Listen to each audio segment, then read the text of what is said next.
Tết năm nay mưa đá thì biết rồi.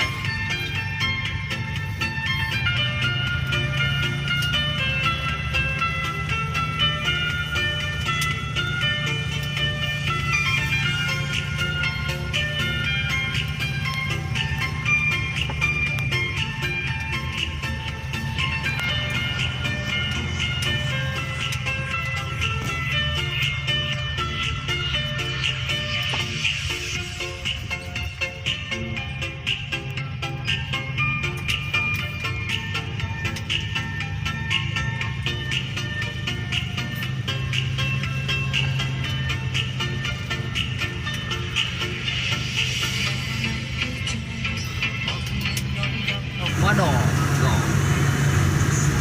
hôm nay có máu lồn nữa.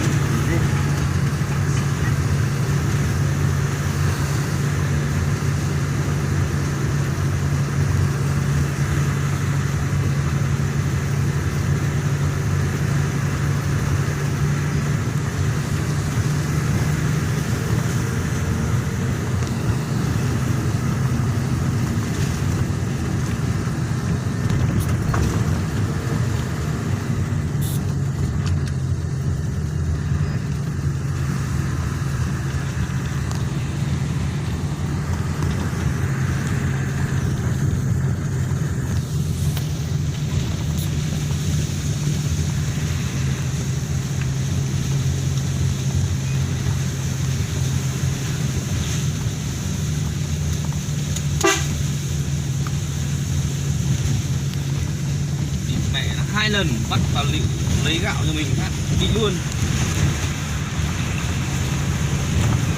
Dã man không? Thế là em toàn làm dầu cho bà đấy không? Điện luôn cho bà ấy bảo hôm nay không đi được đâu. 2 lần luôn. Cứ lần trước lấy lên thừa mất lấy chục bao thấy mình bắt bà lấy đốt ra thì mẹ tối hôm đấy là dính luôn. Thế hôm nay qua bắt cho bà lấy bà 5 tạ thì mình mới 5 tạ kia phát dính luôn. Dã man không? Dã man. Ác quá.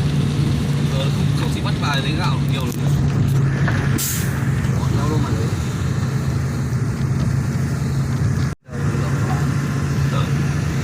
Không lấy rồi, chở hôm qua rồi. Hôm qua cái phần mà man lé cái là đéo đi được nữa là bắt bà ấy lấy, hiểu chưa? Không bảo điện cho bà ấy. Hôm nay không gạo đâu lượng mà bán. Ý là tạo cơ hội cho người ta đi. Thôi, mình sống chó thôi. Bà bán rẻ của dân, người ta đi từ thiện gạo được thôi mà bắt bà bán đắt làm gì? Chỉ có thịt lợn nó bắt mình ăn đắt rồi thôi. Đéo ăn. Thịt mẹ đắt, tôi quyết không ăn. Em mua đấy không? Ăn nằm buổi. Nhưng thịt lợn ta đeo cần thiết.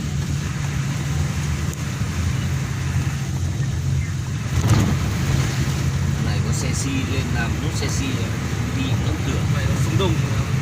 Không đâu. Cái này gặp sự là Thằng này may là hôm qua lên đấy nhỉ? Chắc là vẫn đi được. không anh nghĩ là lên nó cho lên.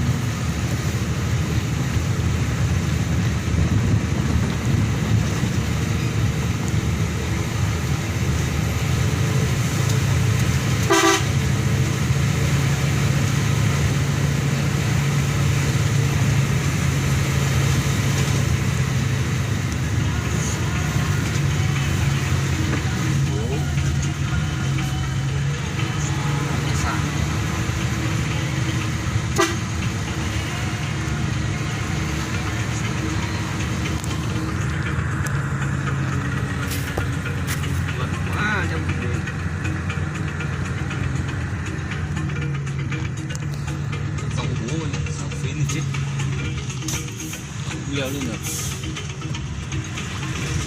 Gương nữa nha. Cái em anh phải lo nhỉ. Biết đéo rồi. Đang khó khăn thì nghe đền thì bắt mình chịu. Yên tâm. Chỉ thích ăn người thôi, cháu có thích ăn lại vớ vẩn.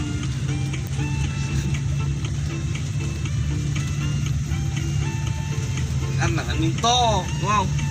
Giống bình mà bé được.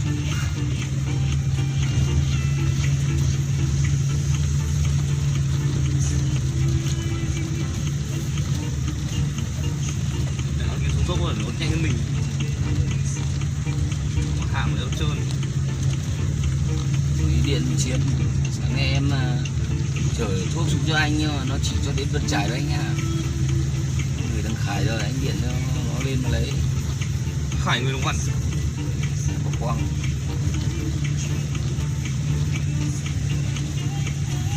Chiến quan hệ với công an nhiều phết. Đến lúc cần dùng đến thì đéo chạy đâu hết.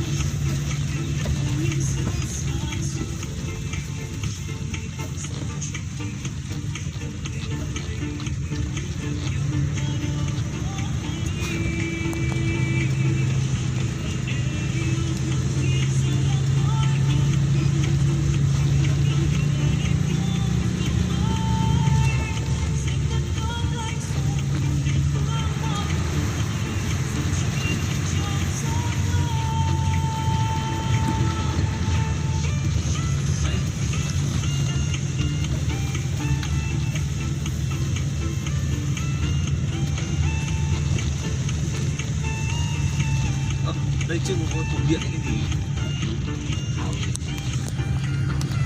Sau gần chửi.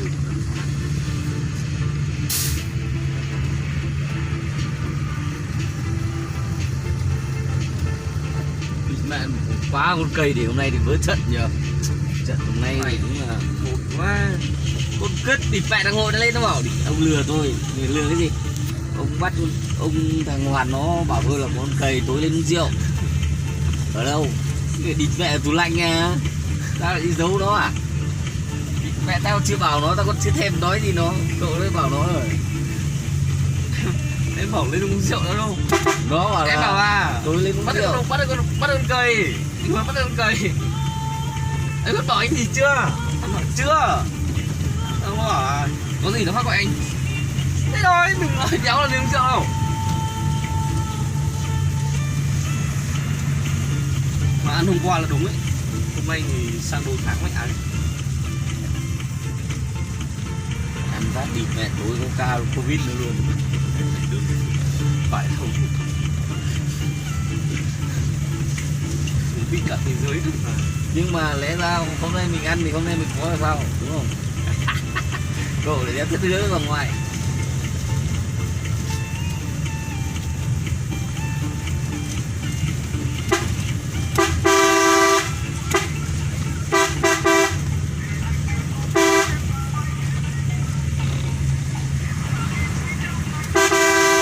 Hắn lồng ga phát.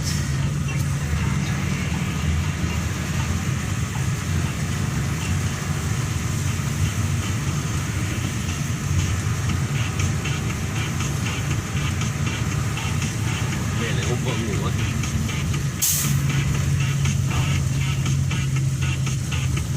Nó bong su vào thì mẹ không được sửa ra rồi ép dưới được thì ăn tiếp. Thịt nhau nghệ thuật đấy ông ạ. Bảo gái là phải ra gái, trai là phải ra trai. Ông theo ông bây giờ làm sao ông để ông bảo được đứa gái. Tôi chỉ thích con trai thôi, sinh con về. Sinh con về thì tao nghiệp rất nhiều thằng ở Đồng Văn rồi. Tao lấy những cái thằng đấy ra tao gửi. Có nghĩa là tất cả Đồng Văn nếu nhà nào sinh con về ấy, trai hoặc gái không quan trọng nhưng đều giàu. Đấy. Ví dụ như Sinh Kỳ nhá, thì mẹ nó đẻ 2 đứa gái làm ăn lên vù vù. Hoặc là ông Hiền Hải, Mai Đức, bệnh nghèo đó đâu. Và Tiên Nhị, đúng không? Ông Thắng Dìn nha, đéo sinh con về làm đéo khá như bà Nhị được không bao giờ. Con ông Thắng Dìn không phá của con bà Nhị đâu. Đấy. Ông đừng nghĩ em xem. Cùng lợi, chúng chúc đi mẹ toàn sinh con bề, thằng nào không có tiền Bọn một bề là hay phá. phá được. Còn thà rằng là mình sung túc vài năm nó phá một lần là hết, kéo sao. Đấy. Ông nhìn thấy không? Tôi nhìn thấy nhiều rồi. Đồng Văn này là tôi nghiên cứu, tìm đến nghiên cứu. Không nhà đéo nào nhà cứ mẹ 2 đứa gái hoặc 2 thằng con trai, hoặc là 3 thằng con trai cũng được. Bèo mà tông cái nôi.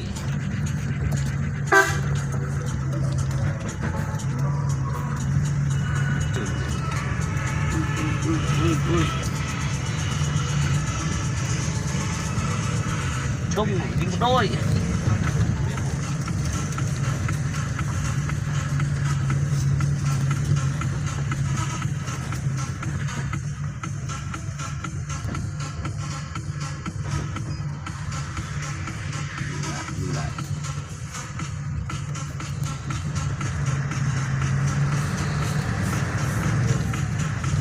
Mình quay cho vợ mình xem à? Quay cho bạn thôi, mà vợ đâu. Bạn à? Vâng. Bạn gái à? Như cho các bạn của cái kênh YouTube mình ấy. Mày cũng có một kênh YouTube à? Có nhưng mà nó chưa đủ điều kiện đâu. Nó ra khoảng 900 mấy người thôi. 100 mấy người à? Chưa được 1.000 à? Hả? Chưa được 1.000 à? Chưa được 1.000 đâu. Mày không quay ẩn dưới cái đéo đéo cái dung. Đấy đúng ấy. Có như kiểu mấy thằng đi mẹ điệu cậu đó đâu nhỉ? Không còn đường quay nữa. Cầm điện thoại nữa. Chị bảo mẹ. Nhóc có cháy lên mùa mà. Trời ơi, còn giọt nước trên sao à?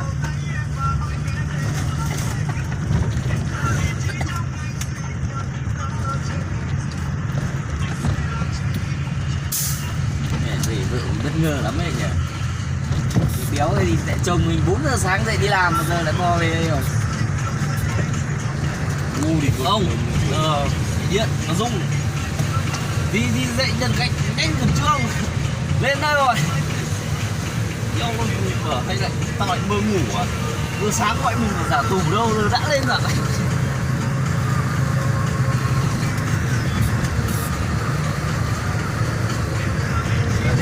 Chiến, anh ơi, lên lấy tiền thuốc đi.